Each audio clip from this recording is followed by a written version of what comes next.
When I look for estate sales, this is exactly the kind of house I am hoping to find. I'm Michelle. This is my romantic tangle, and a couple of weekends ago, we found an estate sale that was all kinds of fun to browse through. The ad said that the couple had hoped to open an antique store one day, and they had owned an appliance store years ago. This house just went on, and it was full of fun, intriguing old stuff. I actually didn't buy anything, but I had a great time looking.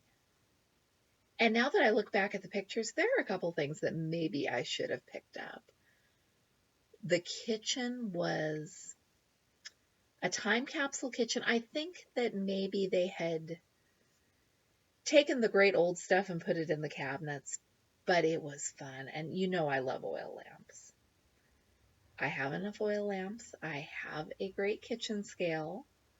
That doesn't stop me from looking at and loving new ones. It does most of the time stop me from bringing them home. This pantry made me swoon. I would love a pantry like this one.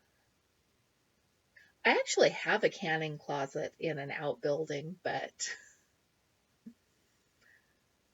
I think with the temperature fluctuations, it might not be a place to store food in.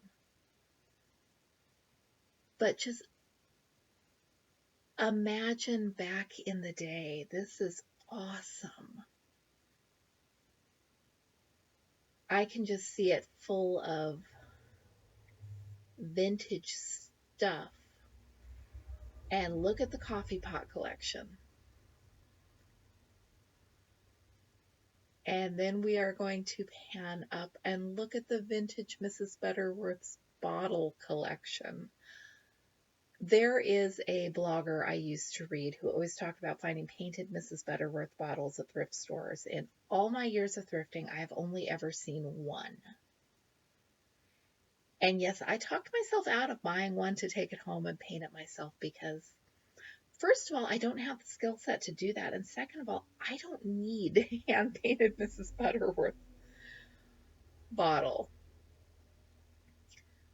Lots of vintage cookbooks, but none of them spoke to me. This was one of those days where I was just having way more fun browsing than thinking of buying things. And that is absolutely okay because sometimes the days that you find the really awesome thing you can't live without are the days you weren't expecting to find anything at all. Lots of vintage tumblers, lots of milk glass. They had a whole rack of it by the front door. And here's one of those. I don't know what the technical purpose for these were. Cross stitchers use them for sticking their scissors in.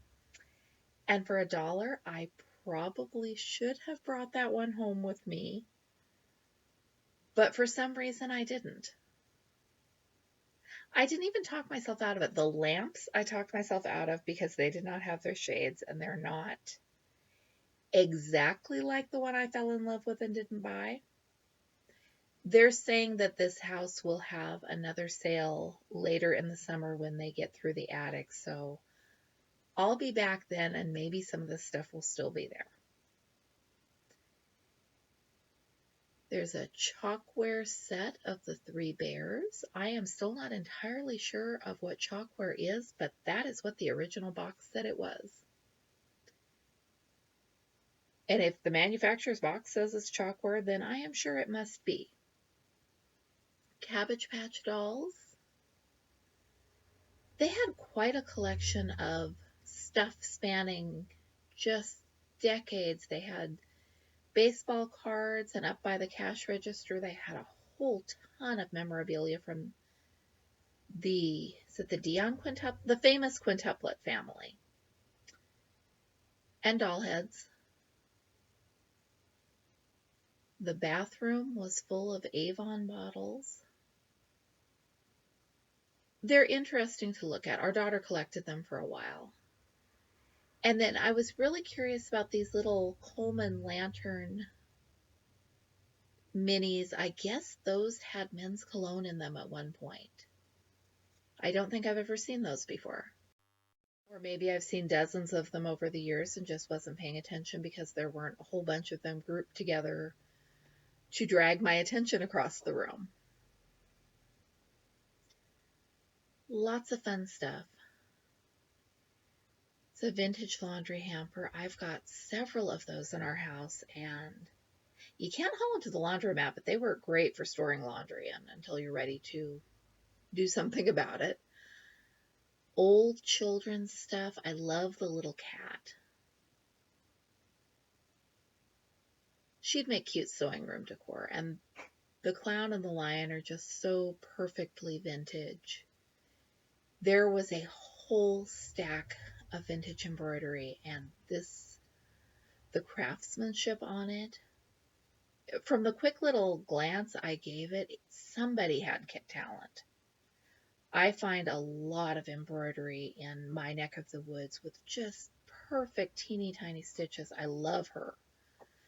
And instead of wanting to buy her and bring her home, she motivated me to pull out my stash of vintage hot iron embroidery patterns and my floss and get to work. A sewing box with its contents still in it. Didn't have much, and in comparison with great grandma's, it didn't call to me. Here are the Holly Hobby embroidery that everybody seems to have from back in the 70s. I've got a set my mom stitched for me. I like that purse basket. There were some zippers, which 50 cents isn't bad if you know what project you plan on using it for. I had thought about going back the next day, late in the afternoon, when they said they'd be bundling things and making deals, but I couldn't get quite motivated enough. It was hot. Here's some bags of floss, and this is, in my opinion, not a great deal. There was a lot of variegated, a lot of old brands that aren't DMC, partial skeins, and I think for what they were asking, if you're patient, you can do better than that. There's another partial bits and pieces of floss for $3. Again, I think I've seen better floss for lower prices, so it wasn't going to go home with me. It's like there were some cut circles of fabric there too. I didn't see them when I was actually in the room looking. It always surprises me what catches my eye later. I'm still hoping to find a pair of nice sewing scissors I can take home and ask my husband to sharpen for me, but there's a pair that, oh, that pair did catch my eye, but that is pinking shears. And I have 3 sets already. I do not need any more pinking shears. They had some vintage children's series books like the ones I collect. There's a Nancy Drew, Tom Swift, Boy Scouts. They had some Hardy Boys. Hopalong Cassidy, that was what caught my son's eyes. And there is somewhere there, oh, is that, it is the Red Trailer. Is that the Red Trailer Mystery or the Gatehouse that's the Trixie Belden? For some reason, that book, every time I see it, I want to pick it up, even though I have replaced my old and tattered copy and have a perfectly good one. That one just always wants to come home with me. For $5, it didn't come home with me. They have beautiful stuff hanging in their hallway. I overheard someone saying that the family who lived here had just added on to the house over and over as the family grew, and they had cabinets and closets, and it was a neat house. It was the kind of house that I like. I would rather have a rambling old place with cabins and closets than new construction any day. Some ladies' handkerchiefs. There is an old intercom system, new ears for your home. I love the packaging. For some reason, the idea of intercom systems just really captures my imagination, and I had hoped at one point that we were going to set one up between the house and the barn and my sewing room, but the reality is we have cell phones now and we can just call each other. There's just some little bit of my childhood that goes, that would be so cool. And one thing I love about this sale, they had taken the chipped glassware. I think that is uranium glass. I am not an expert. I could not swear to it. They were selling it for 50 cents a piece. So if you had a hutch that you wanted to fill up with pretty glass and turn the chips to the back, that would just be a great way to do it. Now I'm wishing I bought some for the sewing room window. I'm Michelle. This is my romantic tangle. I'll be back for more videos.